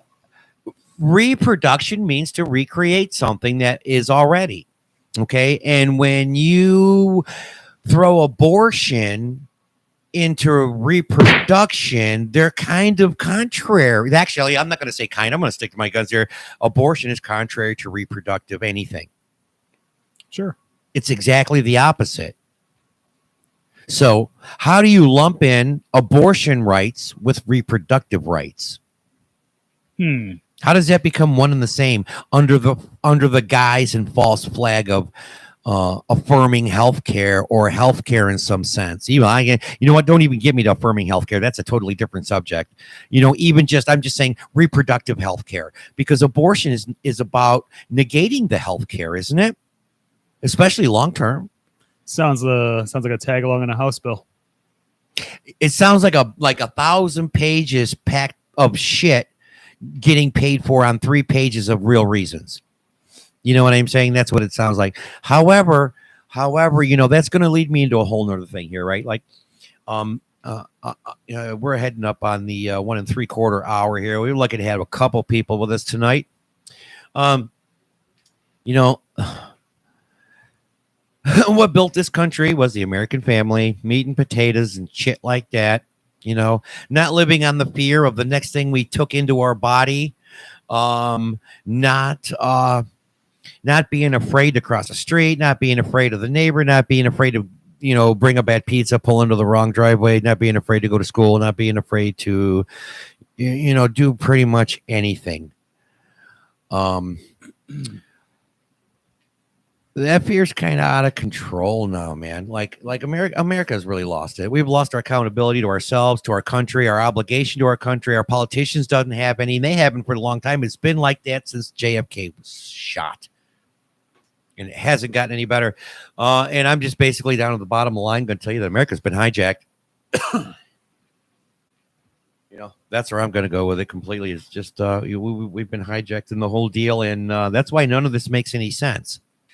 You know, if we're all out here trying to put, you know, the thing is when you apply logic to things and try to solve unlogical things from logical perspectives, they always don't add up. Something's always missing. The math doesn't make sense. The math don't math. The math don't be mathing. Right now, when you start applying some other type of logics to a situation, things begin to add up. It's like, oh, this is bent because somebody hit it.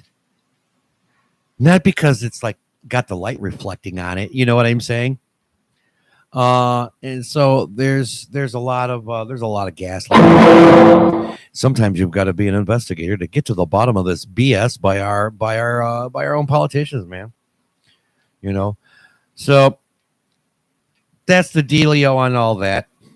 That's how it's looking around here in Michigan with that battery plant. That's how it's looking with some of the local stuff. And, you know, at least the gunshots weren't so forefront tonight, you know, kind of on top of everything. The violence was down to a minimum. Didn't we find anybody burning in a car or slumped over a steering wheel on the South Field or, none of that stuff. But we were able to cover some of those topics for sure. So, but anything else you got going on there, Master Mike, before we decide to shut it down for the evening? Coming up on the 1 3/4 hour of the Your Voice Talk Show, give us a call if you're out there. 313-334-3402. I'm looking at the celebrity birthdays today, and there really isn't one that I know. I'm feeling old. There isn't one I know. Wow. Since when did YouTube stars become celebrities?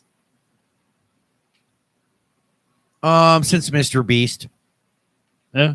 Probably. Oddly enough, Mr. Beast is his birthday is today. Oh, really? It Mr. is, I Beast's shit you not. birthday's today, huh? Yep. Wow. 1998, 25 years old. Wow, 25 years old. Yep. 98, huh? Dang, I got a daughter that's 10 years older than him, 9 years older than him. Jeez. Yeah.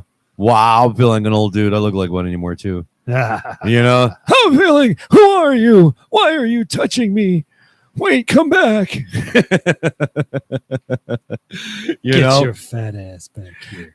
Tell them, my mom said to tell these nurses I need 2 sponge baths a day.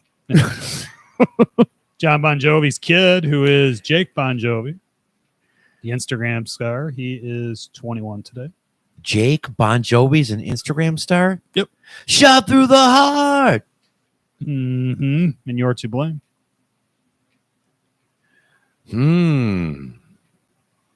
Hey, did you hear this one? Here's some celebrity for you. First, Johnny Depp. Now Dwayne Johnson to be replaced. Replacements abound. In the world of Disney, it would seem, being an actor cast in a Disney franchise is certainly an accomplishment worth celebrating. However, when one is part of the Disney family, it brings with it a fair amount of scrutiny and a need to have a pristine image. Oh, really? Who's pristine? Who is pristine? Considering how careful the Walt Disney Company is about its own public image, are you sure about that? That brings me to this. Have you heard about this social scale for this corporate social scale, wokeness scale of some sort? Throw a key term at it, I guess. Yeah. There's a 3-letter acronym for it, but I can't remember what it is. But we'll probably cover that on Wednesday when I come in Wednesday. We'll be coming at you Wednesday live, 7 p.m. Write it down. Make sure you give me a call. 313. I'm not sure if I'm going to have a guest. I might go alone. I might have some call in. I might have, obviously, the phone lines will be open. We're going at you Wednesday night again, 7 p.m. this Wednesday, every Wednesday and Sundays at 6.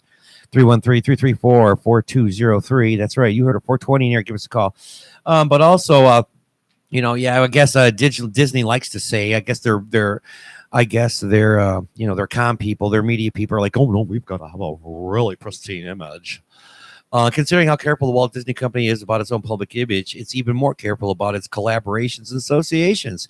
Because a lot of time, dude, I know you hang out with a bunch of hornets and wasps, people are going to get afraid they're going to get stung.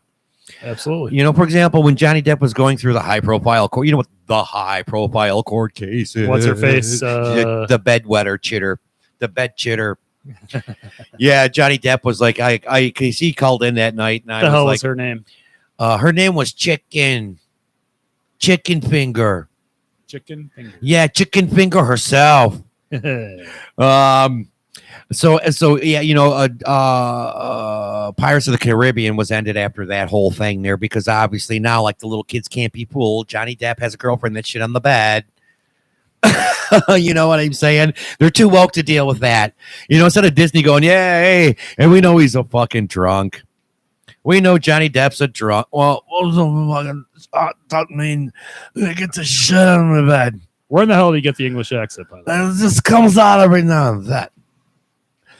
So anyways, his collaboration with Johnny Depp after the allegation of domestic abuse, him and lost his contract with Disney. And recently reported that even veteran actor Johnny Depp was being replaced by one of the most iconic roles by a younger, famous heartthrob. Keith Mabe texted in, great, you dissing Disney, and I will be there next week. You dissing Disney? Gonna take your kids there? Probably. We got younger children. We're just dissing Disney's assumptive, pristine image. That's all. Does Keith have younger children? Put all your. Do you know Keith? I don't know. Yeah, I know Keith is a buddy of mine. I don't know. I don't think he has any kids, man. I think he's. I have no kids. He has no kids, so he's gonna go rocking and socking, man. This is gonna be a really good time for him and his wife. Good yeah, times. absolutely. Yeah, they're going to enjoy it. Just, man, if you could just remember, though, if you're going to plan on riding rides down there, like you're going to be able to not do that very fast or quick, even with the pass. I'm telling you, there's stories about it. But, you go there with an open mind, especially when you got two empty nesters going up there with a little bit of loot. You're going to have a good time, man, because Disney's a place you can do that for sure. Hey, Keith, if you can, buddy, bring me back a lightsaber. I love you forever. I want some Mickey Mouse ears, by the way, please. Right. So, in conclusion, however, WWE star turned actor recently been up in the news for lawsuits. He's been named by former wrestler Raka Khan, a.k.a. Trinisha Biggers. All right. So, looks like Dwayne Johnson's going to get dropped with his whole, they hold all those Disney string of movies he was doing. Yeah, looks like they're going to be dropping him, too, after this scandal. Yep. So cancel culture. Nobody wants to be associated with somebody's drama anymore. And the canceling's been so hard. I mean, look at Bud Light. What happened to Bud Light? Oh, geez, they're begging for their people to come back. They're begging for their customers to come back. They're begging for their reputation to come. Boy, that backfired. It sure did. It's like, you know what? That's the whole issue in a nutshell. I mean, you've alienated basically your, customers that you've had over the past 50, 60 years. Let me beer drinkers. Look, let me say something about Bud Light's numbers here and how it should correlate in some regards to the voting truth of 2020. Which is? Well, aren't conservatives usually related to being Republicans? Yes, sir. And then aren't conservatives generally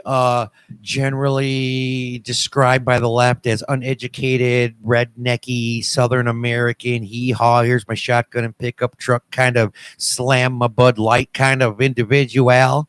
The Southern ones. Yeah. So I think for them that applies across the board. However, now in contrary, I would say, with the amount of dumb shit I see going on today on such a consistent basis, I'm almost convinced 81 million people did vote. How does it last this long? Yeah. How do you literally destroy a rebounding America? How do you destroy a rebounding America in 2.5 years? You bring in a Biden. A Biden. You bring in a Biden. Honey, who was that? Oh, it's you bring in a Biden. We had a boy. You bring in a Biden. It's a baby. That was a quick ride down. And that want to bring me up coming up on 152. Let's look at some stats in this country. I mean, really, I understand being proud where you're home, right? And if you're really proud of your home, you know what you're going to do? You're going to get out there and cut the grass, right? You're going to rake the yard. You're going to put some mulch in the flower beds with some fresh flowers, right? You're going to make sure the windows are clean or the leaves are raked up, right? Yep. You see where I'm getting with that? Yes, sir. You're going to take care of it, man. And we're not doing that. We're not doing that here at home, America. We're too busy paying for and doing for, so many other things, Too busy on our smartphones. Ooh, Keith Mabe types in, chatting with us. Said, look into the lawsuit. It's pretty insane. Well, I can imagine, especially if Disney's going to be, dropping Dwayne, man, because he's a big box office seller. Like Dwayne the Rock is going to sell tickets to a free concert. You feel me? Oh yeah. You know what I'm You saying? know, if Disney doesn't have a use for The Rock, you know, WWE will always take him back. Absolutely. It's not like he's going to be, you know, out of work. Right. No, and he won't. But again, you know, like some of this stuff, sometimes some actors and some Hollywood people never seem to bounce back from that stuff. You know, like Alec Baldwin, I don't see him bouncing back after killing that person, No. even though he got off without any charges. Some of us are recession proof, some of us are not. You know, so I don't know, man. We'll see. A lot of careers are dying out, man. You know, for sure, especially from our generation. All the big hits, all the guys that were big hits, and all the big actors and actresses that were huge in our day are kind of, you know. And I think America's struggling to find these fill-ins, and not that they're even really too concerned about it, because box office numbers are not what they were pre-COVID. You know. Like all these things, man, people are, and it makes you really wonder, even though, you know, the Democrats say they got all this education, all this money, you know, and that's the left, and the right says, well, you know, we want to boycott. And really, I think that's where the power is at, man. Like if, you know, like if Americans were, you know, were really concerned about cleaning their, you know, their flower beds out, they'd be staying home for an extended period of time, refusing to work, and just kind of stop the numbers from moving, period. If we really wanted to solve this, we'd stay home and stop crunching the numbers for these. You know what I'm saying? Just stop spending, stop paying taxes on it, stop earning income. They'll find new ways to tax us. No. I mean, well, it's supposed to be illegal without representation. You know, look at the gas tax. You know, they're going to go electric with all these cars. You know what wholesale prices of fuel is right now? I can imagine. I'm going to guess right now that wholesale fuel prices are probably about $1.80 a gallon. And what do they charge? Right now we're right around hovering above 320 to 3.25 on average, 330, depending on where you go. You know, so you're making depending on what side of 8 Mile you're on. $1.40 on a gallon of gas. Potentially. No, the majority of that, nobody's making. You know who's making the $1.40? The state is. That's why gas is so expensive, because the amount of taxes on fuel, and road taxes, and additional taxes, and rider taxes, and subset taxes, and tax this and tax that, and you know what I'm saying? How many pennies on a gallon of gas? $3 or $4 probably, maybe a little bit more depending on when you buy it, because gas is one of those things you can hedge, right? You know, you can buy 10,000 gallons of gas on a day where the bottom is falling out, and then 3 days later it'll go back up a high percentage, and now you've got gas that you paid, you know, $2 a gallon for, selling for $2.50 a gallon for. You see what I'm saying there, right? You know, you pay $2 for it, but the next day, if you were going to buy it, they were going to charge you $2.25 a gallon for it. Now you can sell it at that $2.25 market price, but you bought it at 200, you know, at 200, you know. So hedging gas, having 10,000 gallons is what makes gas profitable. Very true. Because you buy it at a certain low rate and then you sell it at the higher rate. Absolutely. And let me tell you, that's not a free market thing going on there. You know, it's really not. When you look how that's manipulated and what controls that, honestly, it's really not a free market thing going on there. Because, you know, when you look at America having the petrodollar, and then OPEC and all the oil producing nations, right? Yep. My friend, we are going to cut production. No more production, less 14%. Drives up your own money. How nice of them. Drive up your own money. Well, they can do that as an economical strike to the United States as well, because there's other parts of this country. Everybody's coalitioning to boycott the petrodollar, dude. Gas is not going to be traded on the American junk note for much longer. Yeah. You know what I'm saying? Right. So you got all these, I think what they're calling them now, BRICS nations forming, you know, Japan and Russia are going to be, you know, using some, you know, I think operating on the Chinese yen as the primary currency now for trade, right? Excluding the American dollar. This is all going to collapse, and we've become dependent on China for medications and basic products and living items. All China has to do is, like the digital money, just shut off the flow of products to the United States, because products will get you through times of no money, but money will not get you through times of no product. Like Aaron Rodgers was always saying to the Chicago Bears fans, I own you. I own you, Michigan. I own you. I own. Yeah, you don't own shit. Yeah.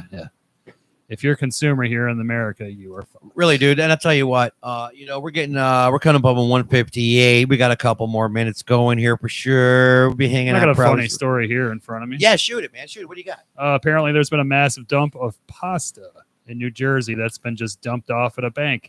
Oh, my Riverbank. God. Oh, my God. The Italians are probably going ape shit. They ought to go ape shit. Hundreds of pounds of pasta left along a local brook, and a mystery about who did it and why. Workers in Old Bridge Township found 15 wheelbarrow loads of illegal dumped pasta. I didn't know pasta could be illegal. I didn't know it could be dumped outside of the toilet. Yeah, usually, goes in one way, out the other. Yeah, Prince Spaghetti Day, huh? That's what happened. I don't know. The kids are like, man, they're like, just pile it up down the street, man. I know. Oh, some 20-year-old dude's like, dude, my mom just don't know how to make spaghetti. I didn't know what to do with it. I've just been putting it here for this whole time.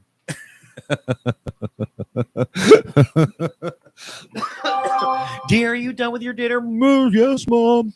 Yeah. Walk out with it under his shirt, just fucking throw it over the bridge. Pasta came in a variety of shapes, from spaghetti to macaroni, mounds of it sitting along a wooded bank of Iresick Brook. Photos from the scene set off a range of reactions, from pasta puns to bafflement over who would do such a thing and why. Wow. That is definitely surprise, motherfucker. Yeah, especially to me. I'd have looked over the side and went, surprise, motherfucker. Wow, what's all them noodles doing over there? I don't know. Maybe they'll find something out. Huh? A little bit of roundabout.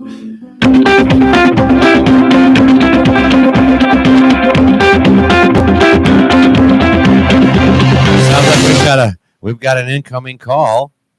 Here we go. Hello, caller. Go ahead. You're on with Your Voice Live. Hey guys, first time, long time. Hey, how's it going? Who do we have on the line here? You have Keith. Keith, what's going on, bud? Hey, thanks for calling, man. What do you want to talk about? Did you hear something interesting that maybe struck a nerve or inspired you to give us a ring? Oh, you always strike a nerve with me, man. No, I was talking about that lawsuit against The Rock. That lady is insane. She is suing like over 300 people, corporations, police departments, and she said that The Rock was the mastermind behind kidnapping her. Oh my God, that sounds like a hell of a discovery mode for the prosecuting attorney and his team. Can you imagine what? So $3 billion. She also has a warrant out for arrest. She does, or The Rock does?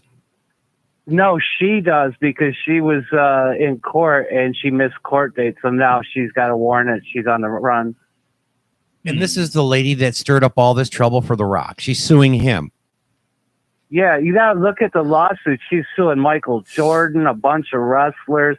She's suing the Home Depot, How does this even get or something filed? like that. And he's got no worries. He ain't gonna bother him. Yeah, it's after they outlawed the frivolous lawsuit thing. They made it legal again for people just to basically sue you for whatever the fuck they wanted.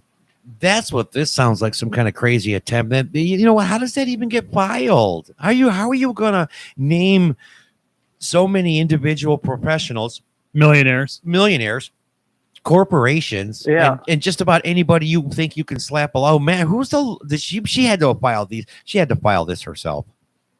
I can't. I have no idea, but it's a $3 billion lawsuit. And like, how does Home Depot have anything to do with her being kidnapped or attempted kidnapping? The Rock probably used their slogan for those who like to get it done. Boom, boom, boom, boom, boom, boom, boom, boom, boom. Right? Yes, that's probably what happened. He probably double suplexed her, and she heard Home Depot's well, she's theme song. Actually a wrestler. She was a wrestler for a while, and I'm saying the lady's crazy, especially if she got. What was her name? For she's trying to sue everybody for $3 billion. Do you know what her name was? Wasn't it Phoenicia? Tanisha, something like that. Something like that. Something like that. Yeah.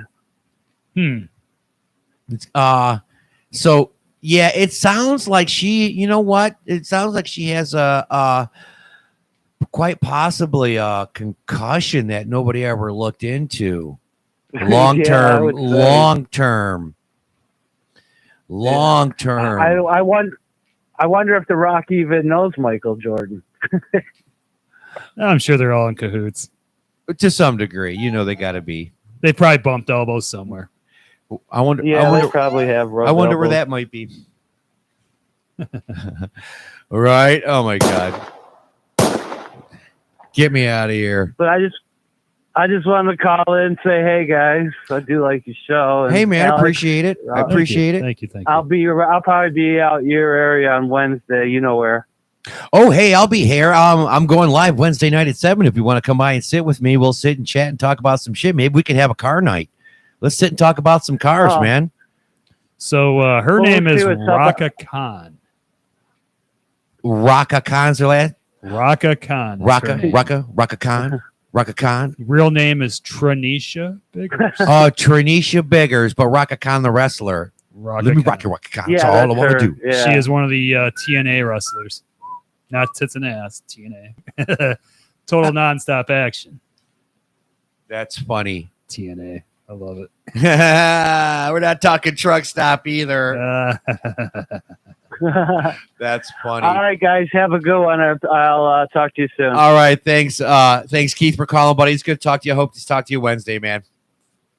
Yeah, you probably will. Have a great night. Bye. Bye. Oh, that was great. We got to call in tonight. Raka Khan. Raka Khan. Jigga what? Raka Khan. Raka who? Raka Khan. All right, 2 hours, 5 minutes. Let me get us some outro going here. It's been great talking with everybody. We've got to cover some things. Hopefully, we made some people aware. Make you think of some things going on around here. You know, and we're just going to kind of ride out, say goodbye to everybody. That's Mikey Mike on your screen. He's my partner. That's Alejandro. I am Alejandro. That is Mikey Mike. I am Alejandro, your other guy on the other side. We're bringing you the Michigan shit, the Detroit shit, the dumb shit, the phone calls. Going again. Wednesday night. We'll be live Wednesday night, 7 o'clock. From about 7 to 9, 9:30, depending how it goes. More callers, the more input we get, the longer we'll stay on. Keep people going. You know, just have a Wednesday night breakdown, see how it goes Monday and Tuesday and Wednesday during the day. And maybe I'll give kind of a, I don't know, update how things are going here, man. I don't know. Who knows what you see around here, man? Shit gets crazy sometimes. And other times you don't have any problems. I just can spend a few days not running into any BS. And I like that. Who'd have thought life would be luck of the draw? You know, I know, right? What are the chances of odds? So in that, signing out, I'm your host, Alejandro, and have a great night out there, everybody. Have a good one, everyone. Thanks for hanging in.